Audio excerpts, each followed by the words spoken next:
So out of the box or out of the wall, whatever you want to call it, we have bam, wham, bam, I was wrong. I still know what you did last summer. So of course you could tell this is a sequel to the movie that came out in 1997. This came out in 1998. So they realized, holy crap, the first one made like 70 million in the USA alone, domestically over 130. We need a sequel right now. And they did it. They probably should have pumped the brakes.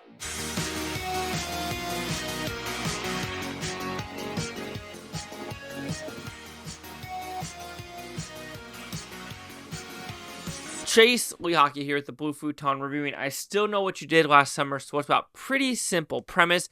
This is another year after the original, or if you want to call it another year after the accident, but 1 year after the original. So 2 years after the accident. And what do you know? They win a trip to the Bahamas. But will Freddie Prinze Jr. actually go to the Bahamas with them? Probably not. And now we're in shenanigans because for somehow the killer has ties to the Bahama Island. And, okay, this is a bad one. This is horrendous. I want to know who wrote this one because it sure ain't shit isn't the guy that wrote Scream.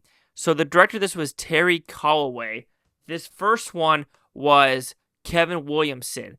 You could tell the writing drastically decreased because the twists and turns in this movie make not a fucking lick of sense. The story itself is bad. The acting is a lot more screaming stupidity. Yes, even though I gave the first one a 60 and I could have said, yes, some stupid character decisions, fine. But saying that there's stupid character decisions in a teenage slasher movie is like saying, like, what, that cats don't meow. Like, it's one of those things where it's like, it's so obvious, but if you, like, tell a lie to someone where you're just like, cats bark? And you're like, yeah. You're just like, stupidity. It's like, I know you're lying. And the same thing with like, oh, they made a teenage slasher movie with no stupid characters. You're going to be like, yeah, lying. And they did that with this one, with where this movie is going to go. You can give it pauses for some of the twists and turns where you're thinking, oh, is that going to be the bad guy? Is that going to be the bad guy? But at a point, you kind of know who one of the bad guys are just because of how the story and movie progresses. So I just think, okay, you have Jack Black in this movie as well that plays a pothead. He did this in The Jackal. Like, I swear to God, in the 90s, all he did was die in his movies. But hey, if you're going to become an actor, sometimes you got to die when you first get on the scene in Hollywood. But the movie itself just isn't good. They should have pumped the brakes and said, let's just halt for another year and figure out the story to make it make more sense. Because having this family have a relationship with the Bahama Islands makes not a fucking lick of sense. I've already said that before, but when this is based in Rhode Island, like the original one, it's just like, what are we doing? The acting, again, it's fine. The story is atrocious. The gore is a step up from the first one because they have to. Because when you do have a story of this, audience wants more gore, and you are going to get it. The ending of this movie is another stupid ass thing. We're like, we may be making a third one.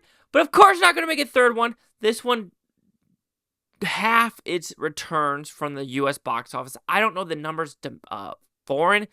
And the critics was even 10 times worse. Like I said, it was in the 40s for the critics and audience for the first one. I know for a fact this is like 8% on Rotten Tomato. So it didn't do good at all in the box office, the critics, the audience at all. 4K quality, sure, it's not bad. You still get the Dolby Vision Atmos, so it does have a nice, crisp, and looking sound to it. Even though the first one did look better when it came to the look of the movie, maybe because it was less dark and also just more light, if you want to put it that way, than the second one. But I still know what he did last summer. Stupid-ass character choices, stupid-ass ending. I mean, just the whole premise is pretty damn stupid when you think about it. And it took forever to get to this spot because the whole point is Jennifer Love Hewitt going crazy, going crazy, going crazy, going crazy, seeing dead bodies, and she's like, I'm not crazy, I'm not crazy, I'm not crazy. And that whole thing is going on for like an hour and 10 minutes for this hour and 40-minute film.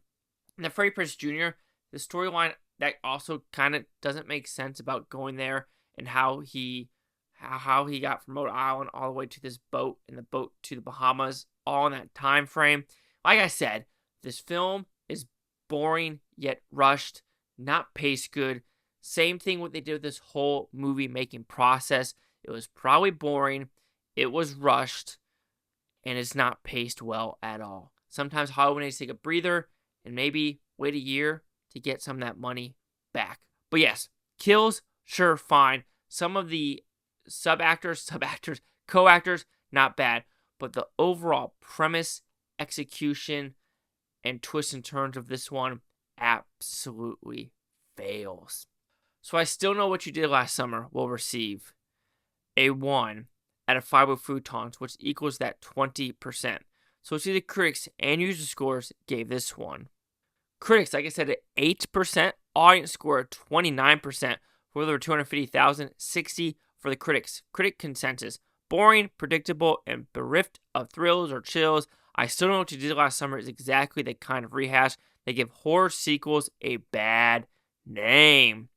I mean, you got to agree with that because it just doesn't work. Like, take a breather. And this movie just rushed itself to a point where it's like, what are we doing with this story? 20, 29, 8. Chase out here with the Blue Futon. Like, comment, subscribe. Everyone likes Futontopia. You Blue Tony. Take a watch for a great day. I don't care what you say tomorrow, a week from now, a month from now, a year from now. I love every single freaking one of you. Peace and love. Peace and love. And do you know what I did last summer? I don't. I do not.